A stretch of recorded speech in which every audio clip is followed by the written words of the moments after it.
বান্দার হকের ব্যাপারে আমার আপনার নবীজি কতটা সচেষ্ট ছিলেন। নবীজি সাল্লাল্লাহু আলাইহি ওয়াসাল্লাম দুনিয়া থেকে যাওয়ার কয়েকদিন আগে অসুস্থ অবস্থায় সাহাবায়ে কেরামকে মসজিদে নববীর মধ্যে একত্রিত করেছেন। যেই কথাগুলো নবীজি তখন বলেছেন, কথাগুলোর মধ্যে এটাও ছিল যে তোমরা যদি কেউ আমার কাছে কোনো হক পাও সেটা চেয়ে নাও। আমি চাই না কেউ আমার কাছে কোনো হক পাওনা থাকবে, আর এমত অবস্থায় আমি আল্লাহ তাআলার সাথে মিলিত হব। তাহলে এক নাম্বার বিষয়, লেনদেনের মধ্যে আমি আপনি আমানতদার হব, লেনদেনে স্বচ্ছতা রাখব। কারো আমানতের বস্তু, জামানতের বস্তু, কারো হক, সেটা টাকা পয়সা হোক, জমি জাতি হোক, যা হয় হোক, আমি হকদারকে ফিরিয়ে দিব। আমি লেনদেনে পরিপূর্ণ আমানতদার হব। তাহলে এক নাম্বার আমানতদারিতা অর্জন করতে হবে লেনদেনের মধ্যে। 2 নাম্বার দায়িত্ব, কিন্তু এটাও আমানত। এই আয়াতে দায়িত্বকে আমানত বলে আল্লাহ তাআলা অভিহিত করেছেন, দায়িত্ব আমানত। কিন্তু আফসোসের বিষয়, এখন তো এমন এক জামানা, দুনিয়ার মানুষ দায়িত্বকে আমানত মনে করে না, এটারে মনে করে গনিমত। ঠিক কিনা বলেন? আমানত, দায়িত্বকে আমানত মনে করে না। বরং একটা সময় ছিল মানুষদেরকে জোর করে দায়িত্ব দেওয়া যাইত না, আর এখন মানুষ দায়িত্ব নেওয়ার প্রতিযোগিতা করে, বরং টাকা দিয়ে দায়িত্ব কিনে নেয়। দায়িত্ব পাবার ক্ষেত্রে যদি কেউ পথের কাটা হয়, প্রয়োজনে তাকে দুনিয়া থেকে বিদায় করে দেয়। আছে না নাই? দায়িত্ব টাকা দিয়ে কিনে নেয়, নেওয়ার প্রতিযোগিতা করে। অথচ এক সাহাবীর ব্যাপারে বর্ণনা আছে এরকম। একবার আলোচনা হচ্ছে এক মজলিসের মধ্যে, হযরত ওমর রাদিয়াল্লাহু তাআলা আনহু, সম্ভবত ওনার সময়, যে রাষ্ট্রের একটা গুরুত্বপূর্ণ দায়িত্ব দেওয়া যায় কারে, আলোচনা হইতেছে, পরামর্শ। একজন বলছে অমুককে দেওয়া যাইতে পারে। সম্ভবত যার কথা বলা হয়েছে তিনি আবু যর গিফারি রাদিয়াল্লাহু তাআলা, অমুককে দেওয়া যাইতে পারে। কয়েকজন মিলে বলছে হ্যাঁ, ওনারে দিলেই ভালো হয়। তবে ওই মজলিসে সিদ্ধান্ত হয় নাই, কি হইছে? আলোচনা হইছে। ওই মজলিসের একজন গিয়ে ওনারে বলতেছে, আলোচনা তো হইছে, রাষ্ট্রের এই দায়িত্ব আপনাকে দেওয়া হতে পারে। উনি পেরেশান হয়ে গেছেন এই কথা শুনে। কেন? যে আমারে যদি এই দায়িত্ব সত্যই দিয়ে দেয়, এই দায়িত্ব তো আমানত, দায়িত্ব তো একটা বোঝা। উনি চিন্তায় পেরেশানিতে রাতের বেলা এলাকা ছেড়ে চলে গেছেন। কেন? যদি ওই দায়িত্ব আমাকে দিয়ে দেওয়া হয়, এটা তো আমানত, আমার দ্বারা যদি দায়িত্ব পালনে কোনো ত্রুটি বিচ্যুতি হয়, আল্লাহর কাছে কেমনে জবাব দিব আমি? আর এখন দায়িত্ব নেওয়ার প্রতিযোগিতা, মেরে ফেলবে মানুষ দায়িত্ব নেওয়ার জন্য, দায়িত্ব কেনার জন্য দায়িত্বকে নিলামে তোলা হয়। একটা সময় আমাদের স্থানীয় সরকারের নির্বাচন ছিল, যেগুলো এই ইউনিয়ন পরিষদ নির্বাচন, এই সব সময়ও মোটামুটি ব্যক্তি নির্বাচন করা যাইত, বুঝেন নাই? কারণ দলীয় মার্কা থাকতো না। কিন্তু যখন এই ইউনিয়ন পরিষদ নির্বাচনেও দলীয় মার্কা দেওয়া শুরু হইল, তখন মোটামুটি সবাই বুঝে যেই দল ক্ষমতায় আছে ওই মার্কাকে ঠেকায়, বুঝেন নাই? তার মানে মার্কা নিতে পারলেই চেয়ারম্যানই আর কেউ ঠেকাইতে পারবে না। এই জন্য কি হইতো, দেখা যাইতো ওই ক্ষমতাসীন দলের লোকজন ওই নির্দিষ্ট প্রতীক পাওয়ার জন্য প্রতিযোগিতা শুরু করত। এখন কি হয়েছে, বলে মার্কা তো ওই দলের একটা, মার্কা প্রার্থী 15 জন। এখন একটা পণ্য, একটা বোতল, 15 জনের প্রয়োজন। তাহলে কি হবে জানেন? এই 20 টাকার পানি 200 টাকা হয়ে যাইব। কেন? তখন আর ফিক্সড রেটে বিক্রি হবে না, তখন এটা নিলামে উঠবে। নিলামে এই 20 কে সবাই নিবে, 50, 100 করতে করতে 20 টাকার মাল হয়ে যাবে 200 টাকা, চাহিদা বেশি।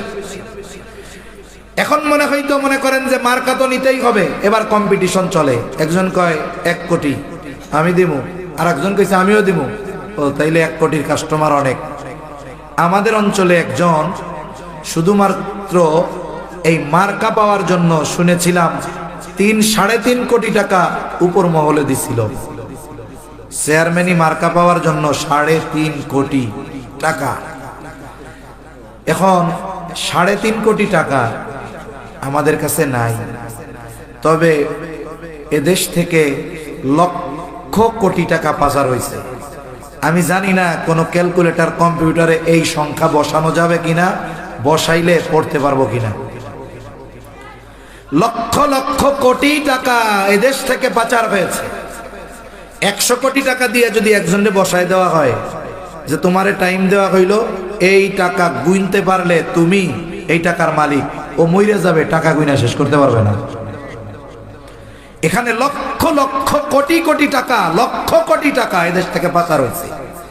এগুলো শুনতে শুনতে আমাদের কাছে না থাকলেও 2, 4, 5 কোটি 10 কোটি এগুলো আমাদের কাছে পানি ভাতের মতো লাগে, যদিও নাই। কিন্তু ওই যে সংখ্যা শুনতে শুনতে কি মনে হয়েছে, এটা কোনো ব্যাপারই না। যে দেশে একজন ছাত্র নেতা 1000 কোটি টাকার মালিক হতে পারে, তাহলে বড় বড় নেতা যারা, তারা 250-300 বাড়ি সুন্দর মতো ইংল্যান্ডে করবে, এটা স্বাভাবিক বিষয়। এখন উনি 3.5 কোটি টাকা দিয়ে মার্কাটা পাইছে। এবার উনি একটা পোস্টার ছাপায় না, আসন্ন 1 নং ইউনিয়ন পরিষদ নির্বাচনে চেয়ারম্যান পদপ্রার্থী হিসাবে অমুক ভাইকে তমুক মার্কায় ভোট দিয়ে অত্র ইউনিয়নের জনগণের সেবা করার সুযোগ দিন।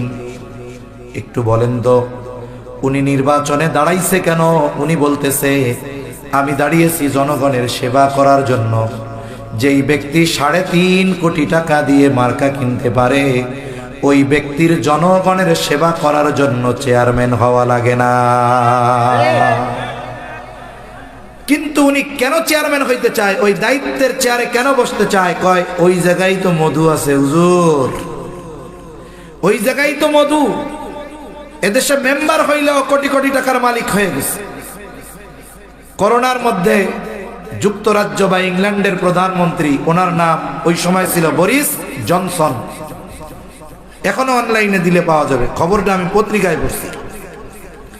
উনি হঠাৎ করে বললেন আমি প্রাইম মিনিস্টারের এই পদ দায়িত্ব ছেড়ে দিব।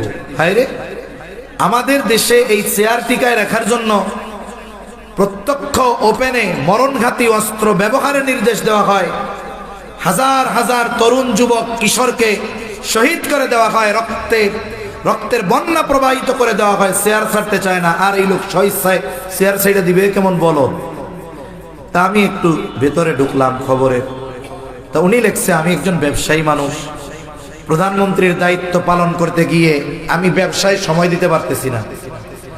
ব্যবসায় সময় দিতে না পারার কারণে অবস্থা কি, প্রাইম মিনিস্টার হিসাবে যেই অনারিয়াম সম্মানী ভাতা আমার জন্য, এটা দিয়ে আমার ফ্যামিলি চলে না, এটা দিয়ে আমার ফ্যামিলি চলে না, এজন্য দায়িত্ব ছেড়ে দিব। ঠিক ওই সময় আমার একটা কথা মনে হয়েছে, ওই সময় কইছে যে তোর কপাল বড় পোড়া, তোরা 200 বছর আমাগো দেশ থেকে কি নিছস? কিছুই নিতে পারলি না। তুই সব কিছু বাদ দিয়া প্রধানমন্ত্রিত্ব ছাইড়া বাংলাদেশে নাগরিকত্ব নিয়া ওই সময় মনে করছি যে কোনো মতে একটা মেম্বার হ, মেম্বার। তুই ইংল্যান্ডে 10-12টা বাড়ি করতে পারবি, আর তুই ইংল্যান্ডের প্রধানমন্ত্রী হইয়া বলতেছ সংসার চলে না। তুই আমার দেশে আয়, কোনো মতে মেম্বার হ, তোর ইংল্যান্ডে বাড়ি করতে পারবি, কোনো অসুবিধা নেই। একটু চিন্তা করে দেখেন কেন এই দেশে মানুষ দায়িত্বের জন্য এত পাগল ছিল, অথচ অতীতের মানুষকে শাস্তি দিয়েও দায়িত্ব দেওয়া যায় নাই। ইতিহাস থেকে শোনায় আপনাদের, ইমাম আজম আবু হানিফা রহমাতুল্লাহি আলাইহি খলিফা মনসুরের সাথে দেখা। খলিফা মনসুর ইমাম আবু হানিফাকে প্রধান বিচারকের দায়িত্ব নেওয়ার জন্য প্রস্তাব দিলেন।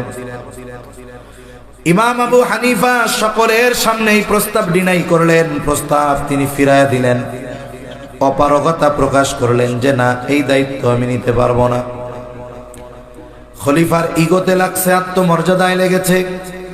এত বড় দায়িত্ব পাবার জন্য সবাই মুখিয়ে থাকে, আর আমি তাকে প্রস্তাব দিলাম, সে আমার দায়িত্ব নিল না, ফিরাইয়া দিল। হাতের মধ্যে চাবুক, রাগান্বিত হয়ে গেছে খলিফা। হাতের চাবুক দিয়ে ইমাম আজম আবু হানিফার গায়ে সজোরে একটা বাড়ি মেরে দিল। ইমাম আবু হানিফার গায়ে চাবুকের আঘাত, কিছুই বলেন নাই। ইমাম আবু হানিফা চলে গেলেন। এটা তো প্রত্যেকটা যুগের ছবি। যখনই কোথাও কোনো কিছু ঘটে, মানুষ দেখা যায় ওলামায়ে কেরাম দাড়ি টুপিওয়ালা এদের উপরে আক্রমণটা বেশি করে, ঠিক কিনা বলে? আমি যদি সম্প্রতি সময়ের কয়েকটা কথা বলি, এই যে কিছুদিন আগে প্রথম আলো, ডেইলি স্টার, দুইটা পত্রিকার অফিস ভাঙা হয়েছে। হ্যাঁ, এই ভাঙাটা অন্যায়, বুঝলাম। তাইলে মানুষ এই দুইটা মিডিয়ার উপরে কেন ক্ষিপ্ত হলো?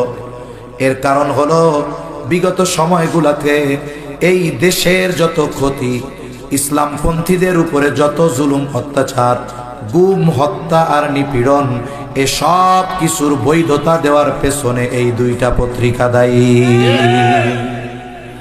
এদেশে গত 17 বছরে যত গুম হয়েছে, যত ইসলামপন্থী নেতাদেরকে নির্বিচারে হত্যা করা হয়েছে, বিরোধী মতের লোকদেরকে দমন পীড়ন করা হয়েছে, যেই দলের হোক, এগুলোর বৈধতা প্রদান করেছে ওই পত্রিকা দুইটা।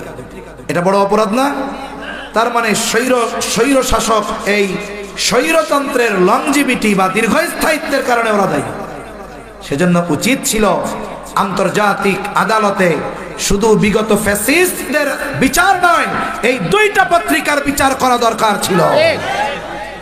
এটা গভর্নমেন্ট করতে ব্যর্থ হয়েছে। উপরন্তু কি করছে? তাদের তোষামদি করা শুরু করছে ওরা। তখন কি হবে? যখন ভিকটিম বিচার না পায়, মাজলুম যখন ন্যায় বিচার না পায়, এক এক সময় জুলুম সহ্য করতে করতে একটা সময় তারা ঘুরে দাঁড়ায়, ঠিক কিনা বলেন? এই যে তারা বিচার করতে ব্যর্থ হয়েছে, এটার ফলশ্রুতিতেই মূলত এই দুইটা অফিসে ক্ষুব্ধ জনতা ভাঙচুর করেছে। আমরা ভাঙচুরের পক্ষে না, তবে কেন হলো এটার কারণ তো ফাইন্ড আউট করতে হবে, বার করতে হবে। এটাই মূল কারণ। উপরন্তু তোষামদি করা হয়েছে তাদেরকে। আরো যদি তাদেরকে বিচারের কাঠগড়ায় দ্বারা করানো হতো, মনে রাখবেন, অপরাধ শুধু ব্যক্তির সাথে সম্পৃক্ত থাকে না, অপরাধ অনেক সময় প্রাতিষ্ঠানিক রূপ ধারণ করতে পারে। ওই প্রতিষ্ঠানকে বিচারের কাঠগড়ায় দ্বারা করানো দরকার ছিল। যদি এটা না করেন, তাহলে অনেক কিছু উল্টাপাল্টা হয়ে যাবে, অনেক কিছু উল্টাপাল্টা হয়ে যাবে। এখন করলো আক্রমণ, বুঝলাম কি হলো। ওই জায়গায় 2-4 জন মনে হয়ে গেছে দাড়ি টুপিওয়ালা, বাকি সব দাড়ি টুপি ছাড়া। কিন্তু দেখতেছি যাদেরকেই ধরে সব দাড়ি টুপিওয়ালা লোক দেখা ধরতেছে। তার মানে কি বুঝলেন? কুকুরের লেজ ঘি দিয়া টানলে সোজা হয় না। এরপরে কি হলো? এক মাদ্রাসায় এক মহিলা চোর ঢুকছে, সিসি ক্যামেরার ফুটেজ সহ দেখা গেছে, ধরা পড়ে গেছে চোর। স্বাভাবিক, চোর ধরতে পারলে তো আমরা আগে কয়েকটা ডোজ উত্তম মাধ্যম দিয়া দিই, তাই না? মহিলা তো এটারে আর ডোজ দেয় নাই, মায়ের দেয় নাই, মাদ্রাসার বাহিরে নিয়ে একটা খুঁটির সাথে বাঁধছে। ভাই, চুরি যেই করুক, পুরুষ হোক আর নারী হোক, আল্লাহ তাআলা চোরের শাস্তির ক্ষেত্রে নারী পুরুষের আলাদা কোনো শাস্তি দিচ্ছেন নাকি? সে নারী হোক পুরুষ হোক, চোর তো চোর। এখন তাকে ধরা হয়েছে, মারা হয় নাই। মাদ্রাসার ছাত্ররা মিলে শীতের দিন তো একটু শাস্তি দেওয়ার জন্য ঠান্ডা পানি মারছে। এইটা মিডিয়ায় ভাইরাল হয়েছে। ভাইরাল হওয়ার পরে এটাকে ধরা হইল। ছাত্রগুলাকে ধইরা 7 দিনের সশ্রম কারাদণ্ড দেওয়া হলো। চিন্তা করেন, আইন দ্রুত গতিতে কার্যকর হয় যদি দাড়ি টুপিওয়ালা হয় তাদের ব্যাপারে। অথচ আমরা দেখেছি 7 খুন করে সুস্পষ্ট প্রমাণ থাকার পরেও যুগ যুগ পার হয়ে যাচ্ছে, ওই হত্যাকারীরা জেলের মধ্যে জামাই বাবুর মতো আছে, ঠিক কিনা বলে? এটা যদি রাষ্ট্রীয় বিচার ব্যবস্থা হয়, অপরাধীর শাস্তি কার্যকরে বিলম্ব করা হয়, তাহলে ওই দেশেই তো মব সৃষ্টি হয়ে যায়। মানুষ তখন বিচার নিজের হাতে তুলে নেয়। এজন্য এগুলোর দায় যারা রাষ্ট্রীয় দায়িত্ব পালন করতেছে তাদের এ ব্যাপারে কোনো সন্দেহ নাই। নিজেদের দোষ ধামাচাপা দেওয়ার জন্য দাড়ি টুপিওয়ালাদেরকে ধরো, মানে অবস্থা কেমন হয়েছে জানেননি? গল্প বলবো, কথা তো একদিক বলি আর একদিকে যায়। এখন এক জায়গায় বাবার বন্ধু আর বাবার ছেলে এক জায়গায় খাইতে বসছে। এখন তাদের ঘরে একজন কাজের লোক আছে। কাজের লোক আসার পর খানা টানা দিচ্ছে। খানা দেওয়ার একটা পর্যায়ে বাড়ির যে কর্তা, বাড়ির মূল মালিক যিনি, উনি একটু বায়ু ত্যাগ করছে। বায়ু ত্যাগ করছে, বুঝেন তো বাংলা ভাষায় কি কয়? বায়ু ত্যাগ করছে। এখন একটু গন্ধ ছড়াইছে না, বায়ু যে কে ত্যাগ করছে এটা তো আর দেখা যায় না। তা মেহমান আসছে, পাশে ছেলে একটু নাক নুক ঘুষাইতেছে, কে দিল রে এটা? বাড়ির মালিক টাস করে জোরে ওই চাকরে মেরে দিছে একটা থাপ্পড়। তার মানে ওই দুইজনে বুঝাইলো এই কামটা ও করছে। একটু পর মেহমান ওই ছেলে বায়ু ত্যাগ করছে, সবাই এবার নাক ঘুষাই দিছে, কি হইলো এটা? এইবার ছেলেও টাস করে মেরে দিছে চাকরের একটা থাপ্পড়। মেহমান কয় কারণটা কি? বাপ সাহেব তো বোঝা গেছে এই দুইজনে এই কাম কইরা চাকরের গায়ে থাপড় মারল। এইবার একটু পরে মেহমানেরও বায়ু আসছে, মেহমানও বায়ু সাইডা দিয়াই টাস করে মেরা দিছে চাকরের একটা থাপ্পড়। এবার বাড়ির মালিক বলে কামটা কি করলেন? আমার বাড়ির চাকর মারলেন কেন? তাই বায়ু ছাড়লেন আপনি, থাপড় মারলেন ওরে। বায়ু ছাড়লো আপনার পোলা, থাপড় মারলেন ওরে। এখন আমি মনে করছি এই বাড়ির নিয়মই এইটা, এই জন্য আমিও বায়ু ছাড়ছি, থাপড় মারছি ওরে। তার মানে অতীতে অবস্থা হয়েছে এইরকম, যেই ক্ষমতায় আসছে দাড়ি টুপিওয়ালা ইসলামপন্থীদেরকে ঠুসঠাস সবাই মারা শুরু করছে। এখন ইন্টারিম চিন্তা করছে, ইন্টারিম গভর্নমেন্ট এরাও চিন্তা করছে দূর, আগে যেহেতু ওরাও এই কাম করছে আমি এই কাম বাদ দিমু কেন? ঠিক কিনা বলেন? এজন্যই আমরা দেখতেছি এইগুলা। কিন্তু মনে রাখতে হবে এই দায়িত্ব এটা আমানত, যেখান থেকে গেলাম আর কি, এই দায়িত্ব এটা আমানত, যথাযথভাবে দায়িত্ব পালন করা দরকার। আর বলতেছিলাম যে ইমাম আবু হানিফা রাহমাতুল্লাহ আলাইহিকে চাবুক দিয়ে আঘাত করা হলো, ওই জামানায়ও এইরকম দাড়ি টুপিওয়ালাদের উপরেই এরকম জুলুম চলতো। ইসলামপন্থীদের উপরে জালেমরা সবসময় জুলুম করে আসছে। ইমাম আবু হানিফা চুপচাপ চলে গেলেন, কিছু বলেন নাই। খবর গোটা শহর ব্যাপী ছড়ায় গেছে যে খলিফা এরকম একটা কাজ করেছে। খলিফা যখন রাজপ্রাসাদে ফিরে গেলেন, খলিফার চাচা খলিফাকে বলতেছে কাজটা ভালো হয় নাই, আপনি ইমাম আবু হানিফার কাছে ক্ষমা চান। চাবুক দিয়ে যখন আঘাত করেছে তিনি তখন ছিলেন রাগান্বিত, এখন তো রাগ চলে গেছে, কিন্তু লজ্জা চাই, মাফ চাইতে যাওয়াটা তার জন্য লজ্জার মনে হচ্ছে। কারণ মানুষ রাগান্বিত অবস্থায় এমন অনেক কিছু করে ফেলে, রাগ চলে যাওয়ার পর ওই কথা ওই কাজের জন্য সে লজ্জিত হয়ে যায়। সে চিন্তা করলো আমি যাব না, আমার সবচাইতে বিশ্বস্ত মানুষটাকে পাঠিয়ে দিব। খলিফা মনসুর তার সবচাইতে বিশ্বস্ত মানুষটাকে পাঠিয়ে দিলেন ইমাম আবু হানিফার কাছে। যাওয়ার সময় এক থলে স্বর্ণ মুদ্রা দিয়ে দিয়েছে, এক থলে স্বর্ণ মুদ্রা, এটা আমার পক্ষ থেকে ইমাম আবু হানিফাকে হাদিয়া দিয়া দিবা। লোকটা চলে গেল ইমাম আবু হানিফার কাছে, গিয়া বলে খলিফা মনসুর তার কাজের জন্য লজ্জিত ব্যথিত, তিনি আপনার কাছে ক্ষমা চেয়েছে, আপনি ক্ষমা করে দেন। ইমাম আবু হানিফা নববী গুণে গুণান্বিত মানুষ, সাথে সাথে তিনি তাকে মাফ করে দিলেন। এবার লোকটা বড় চতুর, জানে যে যদি সরাসরি বলি খলিফা হাদিয়া দিছে নিবে না। এবার বলে আপনি যে ক্ষমা করলেন এই ব্যাপারে খলিফা নিশ্চিত তখনই হবে যখন আপনি খলিফার দেওয়া এই হাদিয়াটা গ্রহণ করবে। হাদিয়া যদি গ্রহণ করেন তবে তিনি সুনিশ্চিত হবেন। ইমাম আবু হানিফা বলেন না না, হাদিয়া নেওয়া লাগবে না, এটা নিয়ে যাও, আমি তাকে মাফ করে দিয়েছি। লোকটা পিড়াপিড়ি করতেছে। ইমাম আবু হানিফা এবার বলতেছে তোমার খলিফা আমাকে এত পয়সা হাদিয়া দিল, এক থলে স্বর্ণ মুদ্রা, তোমার খলিফার এটা কি তার ব্যক্তিগত সম্পদ নাকি অন্য কোথাও থেকে দিয়েছে? লোকটা বলে উনি এত সম্পদ কোথায় পাবে, এটা রাষ্ট্রীয় কোষাগার থেকে আপনাকে দেওয়া হয়েছে।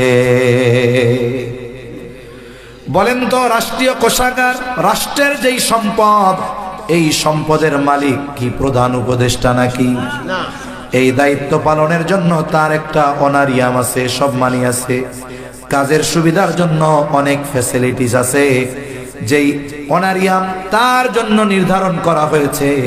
এর বাইরে রাষ্ট্রের সম্পদ থেকে 1টা টাকা যদি নিজের কাজে ব্যয় করে, বলে ওই 1 টাকার মধ্যে এই দেশে যদি 18 কোটি মানুষ থাকে, প্রত্যেকের হক রয়েছে।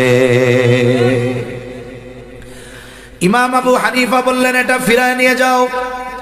খলিফাকে গিয়ে বলবা রাষ্ট্রের সম্পদ যেখানে সেখানে ব্যবহার করার অনুমতি তার নাই, বরং এটা হেফাজতের দায়িত্ব, এই দায়িত্ব তার কাছে আমানত, এটা ফিরায় নিয়ে যাও।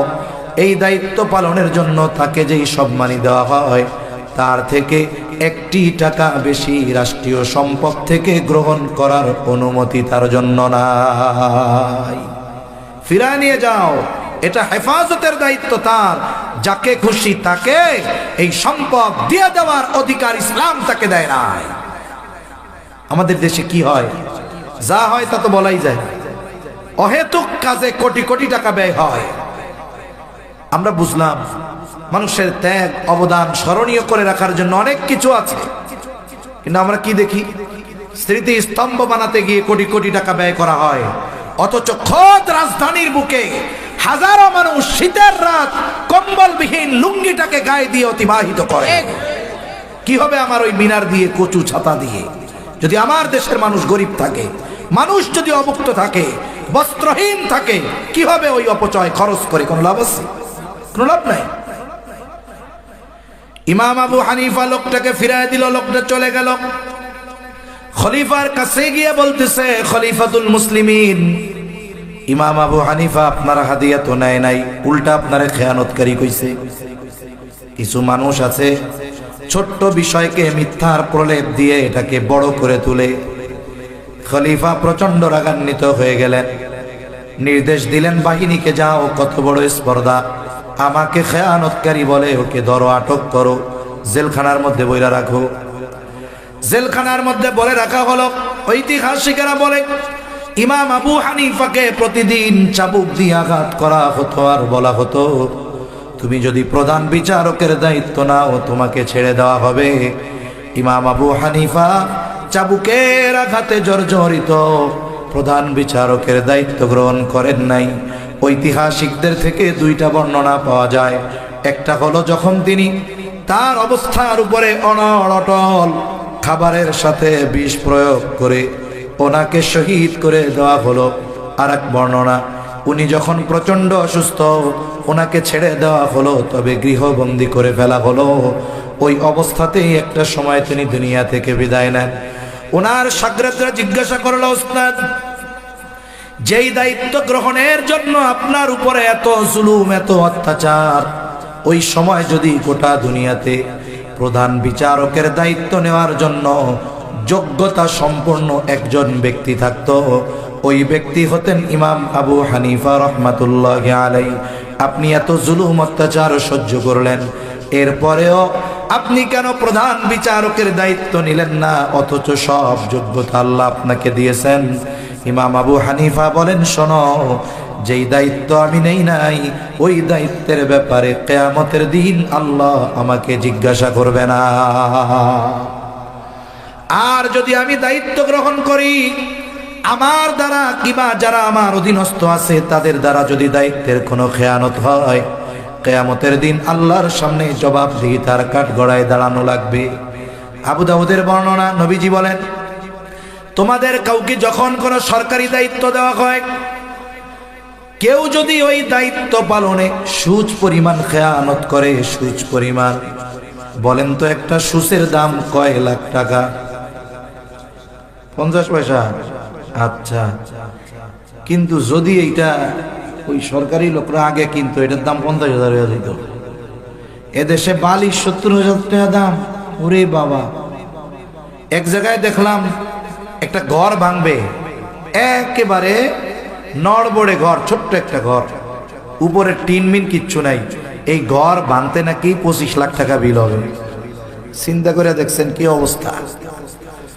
অথচ নবীজি বলেন, কেউ যদি সুদ পরিমাণ খেয়ানত করে, সুদ পরিমাণ, কিয়ামতের দিন ওই ব্যক্তি খেয়ানতের বোঝা নিয়ে আল্লাহর সামনে হাজির হবে। এ হাদিস তো ইমাম আবু হানিফা জানতেন। এই জন্য দায়িত্ব নেওয়াকে ভয় পাইতেন, কিন্তু এখন আমরা দায়িত্ব নেওয়াকে প্রতিযোগিতা মনে করি, টাকা দিয়ে দায়িত্ব কিনি। অথচ আফসোসের বিষয়, এই দায়িত্বটা ছিল আমাদের জন্য আমানত। এই যে রাষ্ট্র পরিচালনার দায়িত্বে যারা আছে, দায়িত্ব যারা পাবে, অবশ্যই অবশ্যই এই দায়িত্বটা তাদের কাছে আমানত। কঠিন এক বিষয়। এজন্য আমি আপনি যখন কাউকে দায়িত্বের ব্যাপারে সমর্থন দিব, এ বিষয়টাও খেয়াল করা দরকার যে আমি যার পক্ষে সমর্থন দিচ্ছি তার মধ্যে আমানতদারিতার গুণ আছে কিনা, এটা দেখা দরকার। এজন্য আমি আমার থিমস এরকম আর কি, যে আমি মার্কা দেখে ভোট দিব না, আমি ভোট দিব ব্যক্তি দেখে। যে যাই বলুক, আমার ভোট আমি দিব, যারে খুশি তারে দিব তা নয়। এই ভোট এটা সুপারিশ এবং সমর্থনের মতো। আল্লাহ তাআলা কোরআনে বলেন, মান ইয়াশফা শাফাআতান হাসানাতান ইয়াকুল লাহু নাসীবুম মিনহা ওয়া মান ইয়াশফা শাফাআতান সাইয়্যাতান ইয়াকুল লাহু কিফলুম মিনহা। আপনি যদি ভালো কাজের জন্য সুপারিশ করেন, এখন ওই ব্যক্তি যদি সুপারিশের পরে ভালো কাজ করে, ওই ভালো কাজের সওয়াব যে সুপারিশ করবে সে পাবে। যে মন্দ কাজের জন্য সুপারিশ করলো, এখন যদি ওই ব্যক্তি মন্দ কাজ করে, ওই মন্দ কাজের গুনাহ ওই সুপারিশকারী সেও পেতে থাকবে। তাহলে 2 নাম্বার বিষয় আমানত, দায়িত্ব আমানত। 3 নাম্বার কথাও কিন্তু আমানত হয়, কথাও আমানত। নবীজি সাল্লাল্লাহু আলাইহি ওয়াসাল্লাম বলেন, ইযা হাদাসার রাজুলু সুম্মা ইলতাফাতা ফাহিয়া আমানাতুন। যখন কেউ কোনো কথা বলে আর এদিকে সেদিকে তাকায়, ফাহিয়া আমানাতুন, এদিক সেদিক তাকায়া ওই কথাটা যার কাছে বলে, নবীজি বলেন ওই কথাটা তার কাছে আমানত হয়ে যায়। আমানত হয়ে যায়, কিছু বলার দরকার নেই। তবে হ্যাঁ, এটাও ঠিক বুঝতে হবে কোন কথা আমানত আর কোন কথা আমানত না। যেই কথা গোপন করলে রাষ্ট্রের ক্ষতি হবে, ইসলামের ক্ষতি হবে, মানুষের জানমালের ক্ষতি হবে, এই কথা গোপন রাখার সুযোগ নাই, এটা বলে দেওয়া দায়িত্ব। কিন্তু কিছু কথা আছে যেগুলোর সাথে মানুষের আত্মসম্মান, মান মর্যাদা জড়িত থাকে। এরকম কিছু ব্যক্তিগত কিছু কথা আছে, পারিবারিক কিছু বিষয় আছে যেগুলো মানুষ জানলে সে লজ্জা পাবে। এখন দেখা গেল একজন আইসা আমার কাছে বলল, আমারে দিয়ে আমি উদাহরণ দেই, আমারে বিশ্বাস করে বলল, হুজুর আমার তো খুব একটা সমস্যা। কি সমস্যা? হুজুর দেখেন তো, এলাকার মানুষ খুব সম্মান করে, শ্রদ্ধা করে, এটা তো বাইরের চেহারা হুজুর, ভেতরের অবস্থা তো আপনি জানেন না। কেন, কি হয়েছে? এ কথা হুজুর কারো কাছে না যায় বলা, না যায় সওয়া। আপনারে খুব বিশ্বাস করি, দিলটা হালকা করার জন্য আপনার কাছে কই। কি বলেন? হুজুর আমি তো বাইরে বড় মস্তানি দেখাই, মানুষে বড় সম্মান করে, পাওয়ার দেখাই, কিন্তু আমার তো ঘরের মধ্যে আমার বউ আমারে বিড়াই। এখন কম তো এই কথা কি মানুষের কাছে পাওয়া যায়? কিন্তু দুঃখের ঠেলায় কাউরে না বললে তো বুকের ব্যথা। এবার আমার কাছে বইলা বললো যে, হুজুর এই কথাটা আপনার কাছে কইলাম, আল্লাহর হস্তে আপনি আর কারো কাছে কইেন না হুজুর। এই কাম শেষ। আমারে যেই বলছে, হুজুর আপনার কাছে বললাম, আর কারো কাছে বইলেন না, এইটা না বললে যতটুক টাইম গোপন থাকতো, বলার কারণে এখন আর গোপন থাকে না, না বললে আর ভালো লাগে না, পেটের মধ্যে পটপট করে, খাবারও হজম হয় না। হ্যাঁ, এইবার ওই লোক চোখের আড়াল হওয়ার আগে পাশের জন ডাক দিয়ে, চাচা শুনছেন নি? আমি কি শুনবো? কইলো তো আপনার কাছে। চাচা আমার লোকটা খুব বিশ্বাস করে, কারো কাছে কইতে মানা করছে, আপনার কাছে খালি কইলাম। ওনার বউ ওনারে খুব পিটায়, আপনি কিন্তু কাউরে কইেন না। আমারও তো কারো কাছে বলা মানা ছিল, আমি যেই রোগের কারণে ওনারে কইছি, ওনার মধ্যেও তো এখন সেই রোগ ঢুকছে। এখন উনি আরেকজনের কাছে গিয়া বলে, এই হুজুর কি মিথ্যা কথা কয়? না না, আল্লাহর ওলি হুজুর মিথ্যা কথা কইব? তাইলে শোন, অমকরে তো আমরা এত হেডামলা ভাবি, জানো ওই লোকের অবস্থা কি? কি কয়? হুজুরে কইছে আমার কাছে, আমি তোরে কই, তুই কাউরে কইস না। ওই লোকরে নাকি ওই লোকের বউ দইরা ধুমছে পিড়াই। কাহিনী কি হইল? সকালের কথা যেটা কারো কাছে বলা মানা, দুপুর হইতে হইতে 100 জনের কাছে পৌঁছে গেছে। আমি বলছি কয়জনের কাছে পৌঁছাইছে? কয়শো জনের কাছে। বলেন তো, খেয়ানত কি একটা আছে না 100টা হইছে? এই যে 100 জনের কাছে পৌঁছানোর একমাত্র দায়ী কে? বলে প্রথম যে সে। এখন কি হবে? নবীজি হাদিসের মধ্যে বলেন, যার দ্বারা যখন কোনো ভালো কাজের সূচনা হয়, এই ভালো কাজ যতদিন চলে, যতজন করে, যার দ্বারা ভালো কাজের সূচনা হলো, ওই ভালো কাজ করনেওয়ালা সকলের সমপরিমাণ সওয়াব ওই ভালো কাজের সূচনাকারীর আমলনামায় যোগ হয়ে যায়। এই যে 24টা বছর এই মাহফিল চলতেছে, হয়তো এমনও লোক আছে যারা শুরুতে ছিল এখন দুনিয়ায় নাই। ওই যে শুরু করে দিয়ে গেছে, চলতেছে, ওলামায়ে কেরাম আসতেছে, কিছু দিনই কথা আমরা বলতেছি, নিজেরা আমল করার চেষ্টা করতেছি, কিন্তু হয়তো যার দ্বারা শুরু হয়ে গিয়েছিল তাকে অনেকে চেনেন না, আমিও চিনি না, কিন্তু ওই লোক কবরে শুয়ে শুয়ে এই নেকগুলোর সওয়াব তার আমলনামায় যোগ হয়ে যাচ্ছে। আবার নবীজি বলেন, কারো দ্বারা যখন কোনো মন্দ কাজের সূচনা হয়, ওই মন্দ কাজ যতজন করে আর যতদিন চলে, ওই সকলের মন্দ কাজের সমপরিমাণ পাপ গুনাহ তার আমলনামায় যোগ হয়ে যায়। নবীজি এই হাদিসের শেষে বলেন, এই দুনিয়ায় অন্যায়ভাবে যত হত্যাকাণ্ড কিয়ামত পর্যন্ত সংগঠিত হবে, এই সব হত্যাকাণ্ডের সমপরিমাণ গুনাহ আদম আলাইহিস সালামের ওই হত্যাকারী সন্তান, যার দ্বারা এই পৃথিবীতে সর্বপ্রথম অন্যায়ভাবে হত্যাকাণ্ড শুরু হয়েছিল, তার আমলনামায় যোগ হয়ে যাবে। এজন্য খবরদার, যদি এমন কোনো কথা কেউ আমার আপনার কাছে বলে, আমি আপনি তার সম্মান নষ্ট করার জন্য এই গোপন কথা বলে দিব না, দোষটুটির কথা মানুষকে বলে দিব না। কারণ নবীজি এক হাদিসের মধ্যে বলেন, কেউ যদি কোনো মুমিনের দোষ ত্রুটি গোপন করে, যেটা গোপন করলে ইসলাম শরিয়ত মানবতার কোনো সমস্যা নাই, দোষ ত্রুটি যদি গোপন করে, তাহলে আল্লাহ ওই ব্যক্তির দুনিয়া আখিরাতের দোষ ত্রুটি গোপন করে দেয়। আবার যদি কাউকে লজ্জা দেওয়ার জন্য তার দোষ ত্রুটি বলে বেড়ায়, ওই ব্যক্তি যে মানুষকে অপমান করে দোষ ত্রুটি বলে বেড়ায়, ওই ব্যক্তি যদি ঘরের মধ্যেও বসে থাকে, ওই জায়গায়ও আল্লাহ রব্বুল আলামিন তাকে লাঞ্ছিত করবে। সুতরাং আমরা মানুষের কথা হেফাজত করব তো ইনশাআল্লাহ। অনেক সময় কি হয়, সম্পর্ক ভালো তখন কথা গোপন রাখে, সম্পর্ক যখন খারাপ তখন কইয়া দিমু, আছে না নাই? অথচ বলেন তো, আমানত কি শুধু বন্ধুরটা হেফাজত করতে হবে, শত্রুরটা করতে হবে না? আমার আপনার নবীজি কেমন আমানতদার নবী। উনি যখন নবুয়তি পান নাই, নবুয়ত পাওয়ার বহু আগে আমার আপনার নবীজির উপাধি ছিল আল আমিন আস-সাদিক, বিশ্বস্ত আমানতদার। নবুয়তির আগেই আমার আপনার নবীজির কাছে কাফেররা তাদের আমানতের বস্তু রাখত। শুধু তাই না, নবীজি হিজরত করবেন মদিনায়, কাফেররাও পরামর্শ করলো ওই রাত্রে নবীজিকে দুনিয়া থেকে বিদায় করে দেওয়া হবে। সশস্ত্র অবস্থায় নবীজির চতুর্দিকে কাফেররা ঘিরে আছে, আর ঘরের মধ্যে ওই যারা হত্যা করার জন্য, নবীকে হত্যা করার জন্য আসছে, নবীজি তাদের আমানতের বস্তু হযরত আলী রাদিয়াল্লাহু তাআলা আনহুর কাছে ফিরায় দেওয়ার ব্যবস্থা করতেছে। আমানতের বস্তু পৌঁছানোর ব্যবস্থা করতেছে কাদের? বলে যারা নবীজিকে হত্যা করার জন্য ঘরের চতুর্দিকে অবস্থান করতেছে। শত্রুর আমানতের হেফাজত নবীজি করেছেন। যদি আমানতের হেফাজত না করতে পারতেন, কাফেররা বলতো যে মুহাম্মদ মক্কা থেকে মদিনায় গেছে, আমাকে মাল জিনিস নিয়ে গেছে গা। বলেন তো, কাফেররা নবীজিকে বারবার হত্যার অপচেষ্টা করেছে, কিন্তু ওই সাদিকুল মাসদুক নবী, সত্যবাদী আমানতদার নবীর চরিত্রের ব্যাপারে একটা অপবাদ দেওয়ার দুঃসাহস করতে পারে না। সেই আমানতদার নবীর উম্মত আমরা, আমাদের আমানতদারিতার অবস্থা কোথায়? এটা সবার চিন্তা করা দরকার।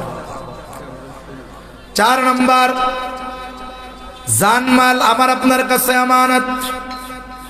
আল্লাহ রাব্বুল আলামিন মূলত এগুলো আমাদের কাছে আমানত দিয়েছেন। আল্লাহ তাআলা বলেন, ইন্নাল্লাহা আশতারা মিনাল মুমিনিনা আনফুসাহুম ওয়া আমওয়ালাহুম বিআন্না লাহুমুল জান্নাহ। আল্লাহ তাআলা বলেন, মুমিনের জান এবং মালকে আল্লাহ তাআলা ক্রয় করে নিয়েছেন, কেনা বেচা হয়ে গেছে জান্নাতের বিনিময়ে। আমরা যদি জান্নাত চাই, তাহলে আমাদের জানমালের মালিক আমরা নই, জানমালের মালিক যিনি তিনি কে? আমানতের বস্তু কারো কাছে থাকলে ওটা দিয়ে কোনো ধরনের উপকৃত হওয়ার সুযোগ নাই। এমনি যদি কেউ জমা রাখে এটার এক মাসালা, কেউ যদি আমানত রাখে এটার আর এক মাসালা। মনে করেন একজন 500 টাকা আমার কাছে জমা রাখছে, জমা রাখেন কালকে নিমুনে। এখন আপনি বাজারে গেছেন, ওই সময় টাকাটা দিছে, সুন্দর নদীর মাছ উঠছে, ওই 500 টাকা যেটা জমা রাখছে ওইটাই আছে, ওইটা দিয়ে মাছ কিনে বাড়িতে আসছেন, পরে বাড়ির থেকে চকচকা 100 টাকার 5টা নোট দিয়ে দিয়েছেন, অসুবিধা নাই। কিন্তু যদি বলে যে এই টাকাটা আপনার কাছে আমানত, টাকাটা ছেড়া, আপনি চিন্তা করলেন এটা দিয়ে বাজার করে নিয়ে যাই, বাসার থেকে নতুন একটা টাকা দিব, এ সুযোগ নাই। হুবহু বস্তুটাকেই হেফাজত করতে হবে, শুধু পরিমাণ হেফাজত নয়, ওই সময় মূল বস্তুটাও আমার কাছে আমানত। এখন এই জানমাল তো আমানত আমার আপনার কাছে, আমানতের জিনিস কি ব্যবহার করা যায়? জোরে বলেন যায়? যায় না। তবে আল্লাহ ব্যবহারের অনুমতি দিয়েছেন নির্দিষ্ট গণ্ডির মধ্যে। আল্লাহর রাস্তায় ব্যয় করেন, আল্লাহর রাস্তায় জীবন উৎসর্গ করে দেন, আল্লাহর রাস্তায় সম্পদ ব্যয় করেন, অসুবিধা নাই। তবে শুধু আল্লাহর রাস্তায় ব্যয় করব, দান সাদাকা করব, এতেই ফজিলত তা নয়। নবী জানায় দেন এই যে পরিবারের পেছনে যে ব্যয় করা হয়, এটা যদি অপচয় না হয় আর হারাম না হয়, এই যে ব্যয়টা এটাও আমার আপনার জন্য সাদাকা। ভালো খাওয়া, ভালো পড়া ইসলাম মানা করে নাই, আপনি ভালো খান, ভালো পড়েন, কিন্তু আপনি ওই টাকা দিয়ে যদি ইসলামের বিরুদ্ধে ব্যয় করেন, শক্তি ক্ষমতাকে যদি ইসলামের বিরুদ্ধে ব্যয় করেন, অবশ্যই অবশ্যই আল্লাহর দেওয়া এই জানমাল যেই আমানত, এই আমানতের খেয়ানত করা হবে স্বয়ং আল্লাহ তাআলার সাথে। 5 নম্বর শরীয়তের বিধিবিধান আমানত। আল্লাহ তাআলা কোরআনুল কারীমের মধ্যে বলেন, ইন্না আরাদনাল আমানাতা আলাস সামাওয়াতি ওয়াল আরদি ওয়াল জিবাল فأبين أن يحملنها وأشفقن منها وحملها الإنسان। আল্লাহ তাআলা বলেন আমি এই আমানত আসমানের কাছে, জমিনের কাছে, পর্বতের কাছে পেশ করলাম, তারা ভীত শঙ্কিত হয়ে গেল। ওয়াহামালাহাল ইনসান, মানুষ এই আমানত বহন করলো। তাহলে কি সেই আমানত? কোন কোন মুফাসসির বলেন সেই আমানত হলো কোরআনুল কারীম। কেউ বলেন সেই আমানত হলো শরীয়তের সকল বিধিবিধান। যদিও দুইটা শব্দ ভিন্ন রকম, কিন্তু না, ভিন্নতা নাই, একই জিনিস। কেন? বলে মুমিনের যত বিধিবিধান, সংবিধান, এটা আছে যেই কালামে, সেটার নাম হলো কোরআন। কোরআন হলো হুদাল লিল মুত্তাকিন। এখানে মুত্তাকিন দ্বারা উদ্দেশ্য ইমানদার। তাহলে এই কোরআন হলো ইমানদারদের জন্য পথ প্রদর্শক। এই কোরআন আমার আপনার কাছে আমানত। শরীয়তের যত আদেশ নিষেধ আমার আপনার কাছে আমানত। আল্লাহ যত আদেশ করেছেন এগুলো আমানত, যত নিষেধ আমানত। নিষেধ যদি অমান্য করি, বলে অমান্য করার কারণে আমানতের খেয়ানত হবে। যেই বিষয়টা নিষেধ অমান্য করে করব, এরপর ওইটার গুনাহ হবে। আদেশ নামাজ পড়তে হবে, আদেশ কার? আল্লাহ। এখন একজন নামাজ পড়লো না, তাহলে আদেশ ছিল আল্লাহর, তাহলে কি হলো? এই আদেশ অমান্য করার কারণে খেয়ানত হলো। এরপরে না করার কারণে, না পড়ার কারণে, না দেওয়ার কারণে যেই গুনাহ, এই গুনাহ তার আমলনামায় যোগ হবে। এই জন্য মনে রাখতে হবে, আমাদের দিন প্রতিষ্ঠার জন্য যেমন নামাজ কায়েম করার আদেশ দিয়েছেন আল্লাহ, দিন প্রতিষ্ঠা করারও নির্দেশ দিয়েছেন কে? আল্লাহ। শুনুন, এটা তো আমাদের সবার উপরে দায়িত্ব। আমরা যদি বলি যে ইসলাম প্রতিষ্ঠা করতে হবে, দিন প্রতিষ্ঠা করতে হবে, অনেক ভাই মনে করে এটা মনে হয় নির্দিষ্ট ব্যক্তি আর দলের দায়িত্ব, এটা হুজুরদের দায়িত্ব। না না, এই দায়িত্ব প্রত্যেকটা ইমানদারের দায়িত্ব। এটা কোনো দলীয় দায়িত্ব নয়। যেই ভাই বিএনপি করে, ইসলাম প্রতিষ্ঠার দায়িত্ব তার উপরে আল্লাহ দিয়েছেন কি দেন নাই বলেন? যেই ব্যক্তি জামাতে ইসলাম করে তার উপরে দিছে, খেলাফত করে তার উপরে দিছে, ইসলামী আন্দোলন করে তার উপরে দিছে। এক কথায় দলীয় পরিচয় রাখেন। যদি ইমানদার হয়ে থাকি, আমাদেরকে নামাজ কায়েমের সাথে সাথে দিন কায়েমের আদেশ যিনি দিয়েছেন তিনি কে? আল্লাহ। আমরা অনেক সময় এটাকে নির্দিষ্ট গণ্ডির মধ্যে নিয়ে আসি। না না, নামাজ যেমন আমার বিএনপির ভাইয়ের উপরে ফরজ, আমার ইসলামী আন্দোলনের ভাইয়ের উপরে ফরজ, জামাতে ইসলামীর ভাইয়ের উপরে ফরজ, অনুরূপভাবে ওই বিষয়টাও সবার উপরে ফরজ। যে করবে তার দায়িত্ব পালন হয়ে যাবে। সবার উপরে ফরজ যদি সেই ইমানদার হয়। মনে রাখতে হবে যে দুনিয়ার এই দলীয় বা ভিন্ন পরিচয় এটা মরার পরে কোনো লাভ আছে? জোরে বলেন না। একটু চিন্তা করেন, মরার পরে আওয়ামী লীগের কাফন একরকম, বিএনপির আর এক রকম, জামাতের আর এক রকম, খেলাফতের এক রকম, ইসলামী আন্দোলনের আর এক রকম, জাসদের আর এক রকম, বাসদের আর এক রকম, আওয়ামী লীগের আর এক রকম, নাকি সব একরকম নাকি? তাইলে মনে হয় অন্যান্য কারো কারো জানা যায় মনে হয় 15 তাকবীর আছে আছে কারো ব্যাপারে। একটু চিন্তা করেন। এজন্য এই দায়িত্বগুলো আমাদের সবার উপরে। আল্লাহ আমাদের এই দায়িত্ব পালনের তৌফিক দান করেন। আমিন। তাহলে এই যে শরীয়তের বিধিবিধান আমাদের কাছে আমানত, এটা আমল করা যেমন আমানত, এই আমলটা সমাজে রাষ্ট্রে প্রতিষ্ঠা করার যেই মেহনত করা, এটাও আল্লাহর পক্ষ থেকে নির্দেশ, এটাও আমানত সবার উপরে। এটা নির্দিষ্ট কোনো দলের সাথে বা নির্দিষ্ট কোনো দলের ব্যাপারে এমনটা নয়। প্রত্যেকটা মুমিনের কাছে এই কোরআন, এই শরীয়ত, এটা আমানত, মনে রাখতে হবে। তাহলে আমানত সম্পৃক্ত 5টা বিষয়ের কথা জানলাম। তাহলে আল্লাহ তাআলা সূরাতুন নিসার 58 নম্বর আয়াতে আমাদেরকে 2টা বিষয়ের আদেশ দিয়েছেন। কয়টা? জোরে বলেন, আরো জোরে বলেন কয়টা? আরো জোরে বলেন কয়টা? 1 নাম্বার, হে ইমানদার তোমরা আমানতদার হও। ওই আমানতদার শুধু আমরা পুরুষ হলেই হবে না, বলেন তো ঘরের মায়েদেরও আমানতদার হওয়ার দরকার আছে না নাই? তাইলে এই ওয়াজ যে পুরুষদের সামনে করতেছি এই জন্য যে শুধু পুরুষের ওয়াজ তা না, এটা আমার মা বোনদেরও ওয়াজ, ওনাদেরও আমানতদার হতে হবে। 2 নম্বর আদেশ আল্লাহ তাআলা বলেন, وَإِذَا حَكَمْتُمْ بَيْنَ النَّاسِ أَن تَحْكُمُوا بِالْعَدْلِ। 2 নম্বর আদেশ আল্লাহ তাআলা বলেন, তোমরা যখন মানুষের মধ্যে বিচার আচার করবা, ন্যায় বিচার করবা। আদেশটা কার?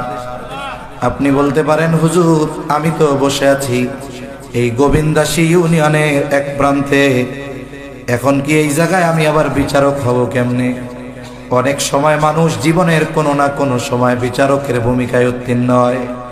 অনেক সময় হয় পারিবারিক বিচারক, অনেক সময় হয় সামাজিক বিচারক, আবার অনেক সময় হয় সুপ্রিম কোর্ট আর জজ কোর্টের বিচারক। সব বিচারকের ব্যাপারে এই নির্দেশ। 2 সন্তানের মধ্যে দ্বন্দ্ব, বাপ বিচারক। এখন অপরাধী হলো যেই পোলাটা টাকা দেয় বেশি। বাপ যদি চিন্তা করে এটা টাকা দেয় বেশি, এর পক্ষে যাইতে হইব, সুযোগ আছে। বাপ যদি সন্তানের ব্যাপারে বিচারক হয়, ফয়সালাকারী হয়, বেইনসাফি করার সুযোগ নাই। ইসলাম তো ন্যায় বিচারের ব্যাপারে এতটা কঠোর, ইসলাম বলে যদি কোনো শত্রুও ন্যায় বিচার চাইতে আসে, বিচারের জন্য আসে, তার প্রতি ন্যায় বিচার করতে হবে। আল্লাহ তাআলা বলেন, ওয়ালা ইয়াজরিমান্নাকুম শানাআনু কওমিন আলা আল্লা তা'দিলু ই'দিলু হুয়া আকরাবু লিত্তাকওয়া। আল্লাহ তাআলা বলেন, কোন সম্প্রদায়ের প্রতি বিদ্বেষের কারণে তোমরা অবিচারে প্ররোচিত হবা না, এদের ব্যাপারেও তোমরা ন্যায় বিচার করবা। হুয়া আকরাবু লিত্তাকওয়া, আর এটাই হলো তাকওয়ার অধিক নিকটবর্তী। এজন্য আমি যদি কখনো পরিবারের মধ্যে বিচারক হই, সামাজিকভাবে বিচারক হই, গ্রাম্য সালিশে বিচারক হই, কেউ বা যদি আল্লাহ জজ কোর্টের বিচারক বানায়, সুপ্রিম কোর্টের বিচারক বানায়, প্রমোশনের আশায় অবিচার করব না। কারণ যারা ন্যায় বিচার করবে, দুনিয়ায় যদিও প্রমোশন না হয়, নবীজি জানায় দেন এই দুনিয়ায় যারা ন্যায় বিচার করবে সে যদি শাসক হয় তার ছায়া থাকবে আরশের ছায়ায়, আর যদি শাসক না হয়, বিচারক হয়, ন্যায় বিচার করে, কিয়ামতের দিন আল্লাহর পাশে মতির চেয়ারে তাকে উপবেশন করানো হবে। হাসরবাসী বুঝবে এই ব্যক্তি দুনিয়ার মধ্যে ন্যায় বিচারক ছিল। এজন্য আমরা ন্যায় বিচার করব তো ইনশাআল্লাহ। করব কেমনে? আমার দেশ পত্রিকায় গত বছর এক খবর দেখলাম, সুপ্রিম কোর্টের 5 জন বিচারকের পদোন্নতি হয়েছে অবিচার করার মাধ্যমে। বুঝতে পারছেন তো? মানে শাসকের মন মতো রায় দিছে। শাসকের চাহিদা মতো রায় দেওয়ার কারণে 5 জনের পদোন্নতি হয়েছে। একটু চিন্তা করেন, যেই দেশে অবিচার করে প্রমোশন পাওয়া যায়, এখন যারা প্রমোশনের আশায় থাকে এরা কি ন্যায় বিচার করবে? অবিচারিত করবে। কিন্তু এই ন্যায় বিচার আর আমানতদারিতা, এটা যে কত গুরুত্বপূর্ণ এক বিষয়। অতীতের মানুষগুলোর মধ্যে ন্যায় বিচার মেনে নেওয়ার টেন্ডেন্সি ছিল। তার মানে একজন শাসক কোনো সময় যদি কোনো রায় বিচারক তার বিপক্ষে দিতেন, উনি তার প্রভাব দেখাইতেন না, বিচারকের উপরে কড়াও হতেন না, বিচারককে চাকরিচ্যুত করতেন না। এজন্য দেখবেন আমরা মাঝে মধ্যে, আপনারাও হয়তো শুনেন যে বিচার বিভাগকে পৃথক করতে হবে। শাসক দল কি বলে, না না না, এটা করা যাবে না, তাহলে তো মাতবরি থাকবো না। বিচার বিভাগ যদি একেবারে স্বকীয় স্বাধীন একটা প্রতিষ্ঠান হয়ে যায়, ওর উপরে ক্ষমতাধর যারা, এরা প্রভাব বিস্তার করতে পারবে না, বিচারের ক্ষেত্রে হ্যান্ডেলিং করতে পারবে না, কারণ ওইখানে বিচারের স্বচ্ছতা আসবে। আর ইসলামী শাসন ব্যবস্থায় বিচারকের উপরে কোনো হস্তক্ষেপ করার অধিকার কোনো শাসকের ছিল না। শাসকরা বিচারকের সামনে বিচার মানতে বাধ্য হইত। এর শত শত উপমা দেওয়া যাবে, কিন্তু এখনকার শাসকরা বিচারকই বসায় তাদের নিজেদের মন মতো, যেন রায়টা আমার মতো দেয়। তাইলে বলেন তো, যেখানে এই সিস্টেম, সেখানে ন্যায় বিচার আশা করা আকাশ কুসুম কল্পনার মতো। অথচ অতীতের মানুষেরা ন্যায় বিচার মানতেন। যত বড় প্রভাবশালী আর প্রতাপশালী হোক না কেন, রায় বিপক্ষে গেলে মাথা চাড়াও দিতেন না, বিচারকের উপরে কড়া হতেন না। আমি ছোট্ট একটা ঘটনা বলে আমার আলোচনা শেষের দিকে নিয়ে যাব। খলিফাতুল মুসলিমিন হযরত ওমর রাদিয়াল্লাহু তাআলা আনহু, তিনি একদিন বাজারে গেছেন, এক অমুসলিম ইহুদির কাছ থেকে একটা ঘোড়া কিনেছেন। ঘোড়াটা কিনলেন, দেখাশোনা কমপ্লিট। এবার ঘোড়ার মূল্য পরিশোধ করে তিনি বাজারের বাহিরে চলে আসলেন। বাজারের বাহিরে এসে যখন তিনি ঘোড়ায় উপবেশন করবেন, উঠবেন, তিনি দেখলেন ঘোড়ার পায়ে সমস্যা, ওনাকে নিয়ে চলতে পারতেছে না। তিনি ঘোড়া নিয়ে আবার বাজারের ভেতরে আসলেন। আসার পরে ইহুদিকে বলতেছে, তুমি কি ঘোড়া দিয়েছ? এই ঘোড়া আমাকে নিয়ে চলতে সক্ষম নয়, এটা খারাপ ঘোড়া, অসুস্থ ঘোড়া, এটা তুমি ফেরত নাও। এবার ইহুদি বলে, না না, আমি আপনাকে ভালো ঘোড়া দিয়েছি, আমি এটা ফেরত নিব না। হযরত ওমর রাদিয়াল্লাহু তাআলা আনহুর সাথে তর্কে লিপ্ত হয়ে গেছেন একজন অমুসলিম। অনেক সময় দেখুন, মানুষজন ইসলামী শাসনকে ভয় পায়। ভয় পাওয়ার কারণ আমরা, কোন কারণে আমরা বলি ভয় পাওয়ার কারণ হইল, আমরা ওয়াজ করার সময় শুধু হুঙ্কার দিয়া কই, ইসলাম আসলে একটা চোর থাকবে না, সব কটার হাত কেটে ফেলানো হবে। এবার যেগুলার চুরির অভ্যাস আছে, কয় আল্লাহর এই স্বপ্নে দেখে যে হাতে এমনই নাই। এইবার আমি বলতেছি, ইসলাম আসলে জানা ব্যভিচারীদেরকে প্রকাশ্যে পাথর নিক্ষেপ করে হত্যা করা হবে, আদেশ তো আল্লাহ। এইবার অধিকাংশ মানুষ এই ধরনের পাপে জড়িত আছে, বিপুল সংখ্যক মানুষ। ও মনে করে স্বপ্নের মধ্যে, এই বুঝি আমার পাথর মেরে মেরে ফেললো রে ইসলাম, তাইলে হুজুর আর ইসলাম দরকার নাই। অথচ কি জানেন, ইসলাম যেটা চায় সব মানুষ সেটা চায়। আচ্ছা, এই জায়গায় বিভিন্ন দলের লোক আছেন, বিভিন্ন দলের লোক। শুনুন, আমি আমার একটা কথা বলি, আমার অবস্থা হলো এরকম, আমি হলাম গোলালুর মতো। গোলালু কেন? আমি কিন্তু রাজনৈতিকভাবে কোনো দলের সাথে সক্রিয় না, আমি আমার কোনো রাজনৈতিক পদ পদবি নাই। এমনকি অবাক করা বিষয়, আমি অরাজনৈতিক কোনো সংগঠনের সাথেও জড়িত না। এ আমার বাপের ওসিয়ত, এমনভাবে ওসিয়ত করছে, মন চাইলেও আমি সক্রিয়ভাবে কিছু করার ক্ষমতা আমার নাই, এমনভাবে ওসিয়ত আমার আব্বার। অনেক সময় কিছু ওসিয়ত আছে মরে যাওয়ার পরে ওইটা বাদ হয়, করা যায়। ওনার ওসিয়তটা এরকম কঠিন যে আমি মরার পরেও কিছু করার সুযোগ আমার নেই। এজন্য এটা ভাইবেন না যে হুজুর মনে হয় যে কোনো এক দলের লোক, এই সেই, কোনো দলের না, একেবারে আল্লাহ তাআলা সাক্ষী, আল্লাহ জানে। আমি শুধু একজন মুসলিম হিসাবে আমি এই কথাগুলো আপনাদের বলতেছি। এখানে বিভিন্ন দলের লোক আছেন, মাইকে শুনতেছেন, সামনে পেছনে আছেন, মা বোনরা আছেন। বলেন তো, যে যেই দলের সমর্থক বা কর্মী যাই হন না কেন, আপনারা কি কেউ দুর্নীতি চান? না। জোরে বলেন, চান? না। ইসলাম কি দুর্নীতি চায়? না। ইসলাম দুর্নীতি পছন্দ করে না, চায় না। তাহলে বোঝা গেল আপনাদের চাওয়া আর ইসলামের চাওয়া এই জায়গায় মিল আছে। আপনারা কি খুনোখুনি চান? সমাজের মধ্যে দ্বন্দ্ব ফাসাদ হোক, এগুলো চান? ইসলামও তো চায় না। আপনারা চান যে হত্যাকারী জেলের মধ্যে জামাই বাবুর মতো থাকবে আর হক কথা বলার কারণে ফাঁসির কাস্টে ঝোলার অপেক্ষা করবে, এই বেইনসাফি অবিচার চান? ইসলামও তো অবিচার চায় না। তার মানে কি জানেন, এটা আমরা ভাবি না কোনো সময়। সব মানুষ যেটা চায় ওইটাই ইসলাম চায়, তবে ওই জিনিসটা প্রতিষ্ঠা করার জন্য ইসলামী শরঈ শাসন ব্যবস্থা দরকার। দুনিয়ার সিস্টেম দিয়ে আমার আপনার চাওয়া কখনো পূর্ণ হবে না। এটা একটু নিজেরা ভাববেন যে আসলে আমি যেটা চাই ইসলাম কি সেটা চাই কিনা। যদি হ্যাঁ চাওয়ায় মিল, তাইলে এই চাওয়ারে বাস্তবায়ন করা যেতে পারে কোন সিস্টেমে? বলে যদি ওই সিস্টেমে হয়, হ্যাঁ করেন, কিন্তু চ্যালেঞ্জ, আপনার আমার পরিপূর্ণ চাওয়া কোরআন সুন্নাহ ইসলাম ব্যতীত কিয়ামত পর্যন্ত পূর্ণ হওয়া সম্ভব নয়। এজন্য যারা ভাবে ইসলামী শাসন ব্যবস্থা হইলে আর বেপরদায় চলা যাবে না, চুরি করলে হাত কেটে ফেলবে, তারপরে জেনা করলে শাস্তি দিবে, মূলত কি হবে জানেন?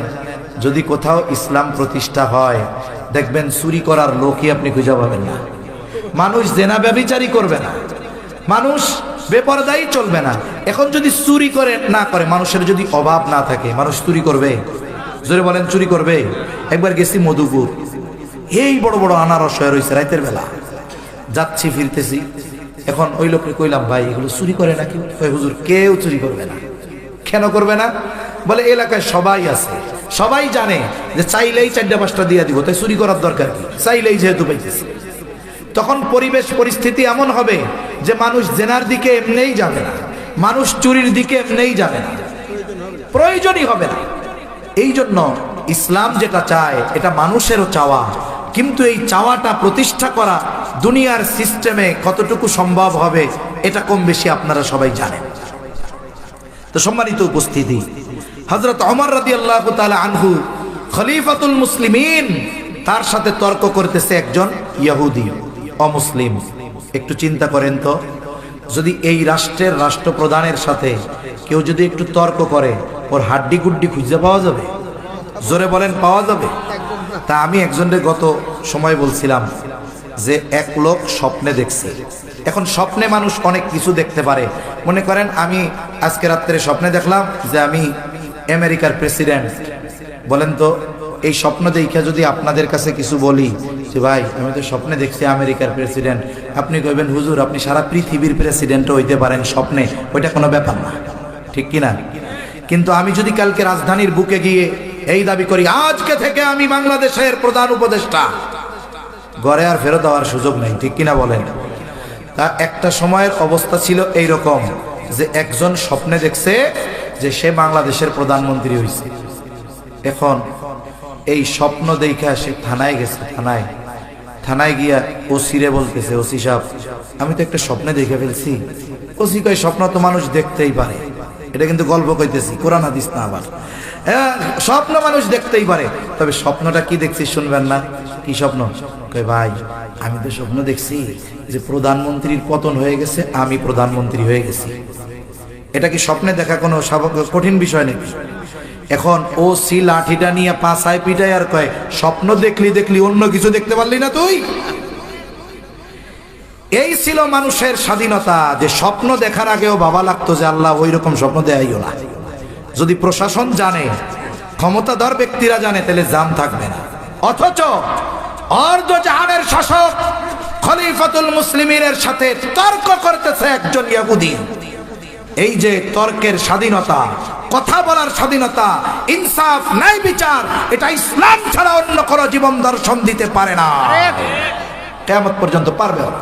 এটাই বাস্তব। এক সময় হযরত ওমর রাদিয়াল্লাহু তাআলা বলতেছে, তোমার সাথে আমার এই দ্বন্দ্ব নিরসনে তুমি তৃতীয় আরেকজনকে বিচারক বানাও। খলিফা পাওয়ার খাটায় নাই যে আমি খলিফাতুল মুসলিমিন, মিথ্যা বলতেছি, দে টাকা ফেরত দে, ঘোড়া ফেরত নে, এটা তিনি বলেন নাই। তিনি কি বললেন? তোমার আমার এই দ্বন্দ্ব নিরসনে তৃতীয় আরেকজনকে ফয়সালাকারী হিসাবে সাব্যস্ত করো। লোকটা ইহুদি। বিচারক নিয়োগের দায়িত্ব ওনারে দিচ্ছেন খলিফাতুল মুসলিমিন। ইহুদি তার ধর্মের অনেক মানুষ আশেপাশে, একটারেও পছন্দ হয় না।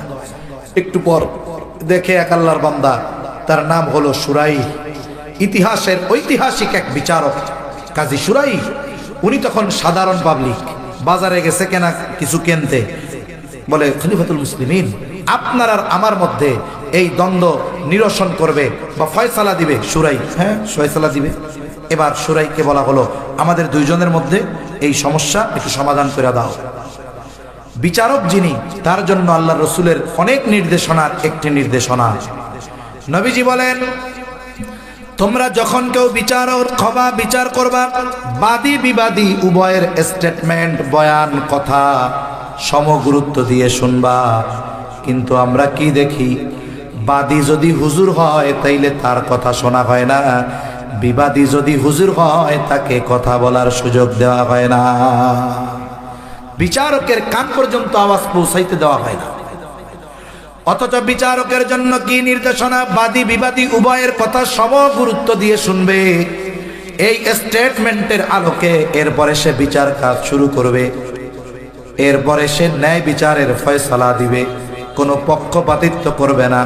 কাজী শুরাই এবার দুইজনের কথাই শুনলেন। শোনার পরে বলে, খলিফাতুল মুসলিমিন, আপনি কি চান? বলে, হ্যাঁ চাই যে সে ঘোড়া ফেরত নিবে। বলে, আপনি সে ঘোড়া ফেরত নিতে বাধ্য, তবে আপনি যখন তার কাছ থেকে ঘোড়া নিয়েছেন তখনের অবস্থা কেমন ছিল?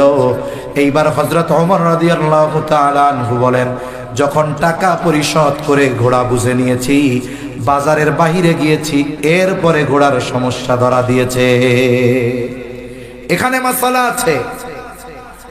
বাজার থেকে আমরা যখন কোনো কিছু ক্রয় করি, কিনি, চার্জার কিনতে গেছেন মোবাইলের, দোকানদার কি বলে, একটা 150 আর একটা 350। কেন একই জিনিস 150 আর 350 কেন?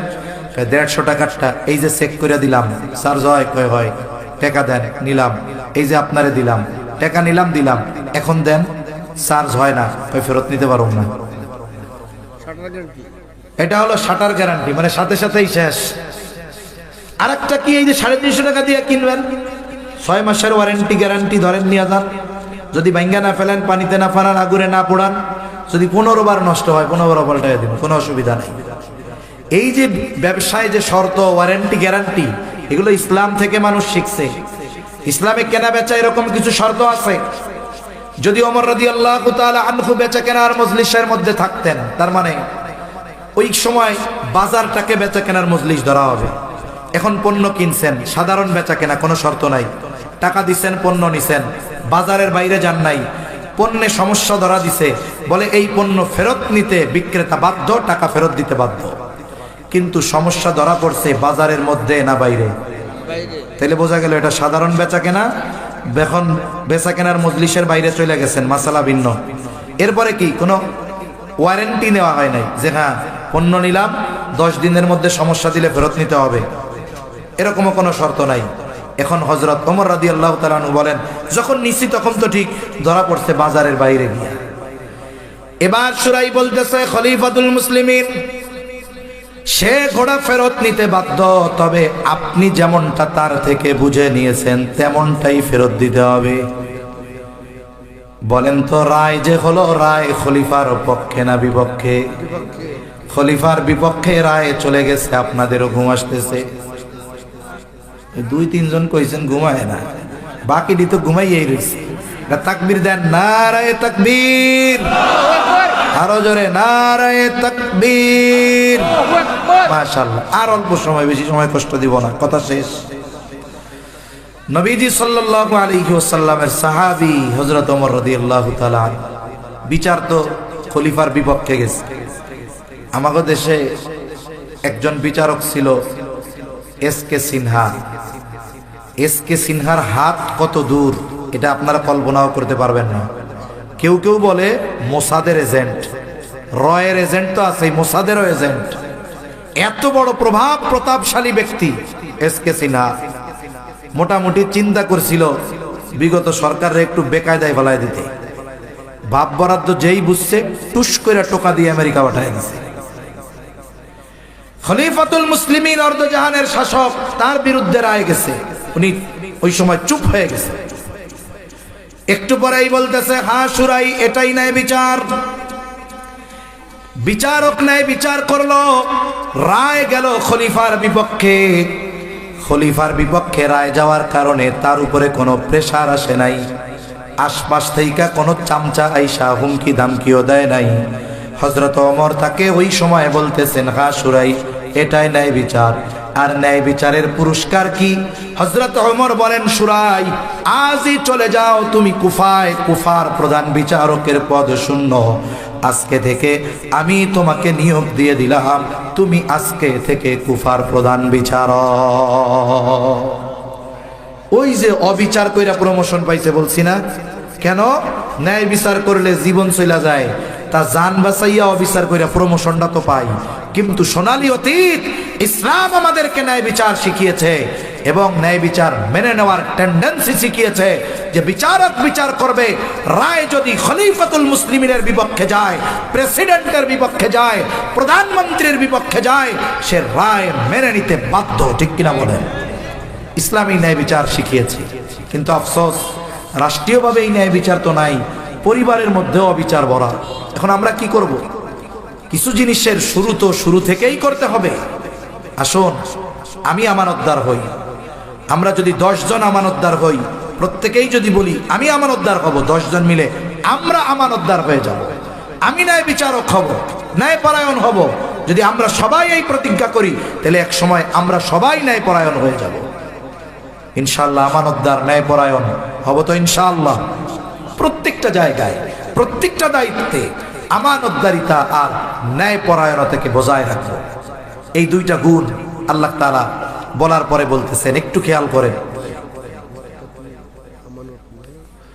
ন্যায়পরায়ণ, ন্যায়পরায়ণতা, এই দুইটা বিষয়ের কথা বলার পর আল্লাহ তাআলা বলেন, ইন্নাল্লাহা নি'ম্মা ইয়া'iদুকুম বিহ। নিশ্চয় আল্লাহ তাআলা কতই না সুন্দর ওয়াজ করলেন। তার মানে আমানতদারিতা ও ন্যায়পরায়ণতা, এই দুইটা বিষয়কে সুন্দর গুণ বলে অভিহিত যিনি করেছেন তিনি কে?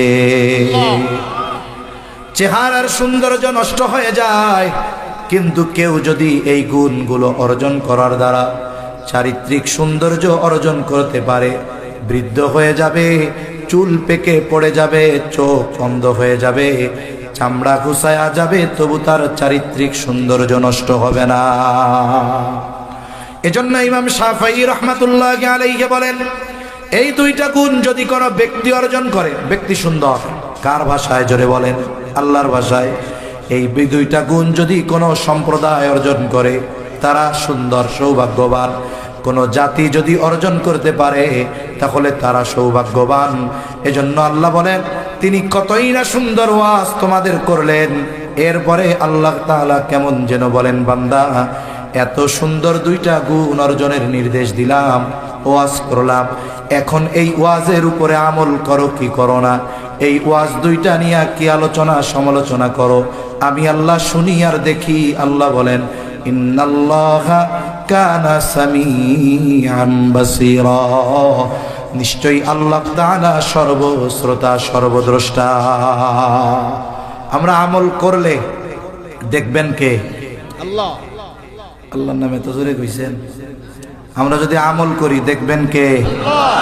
না করলে দেখবেন কে?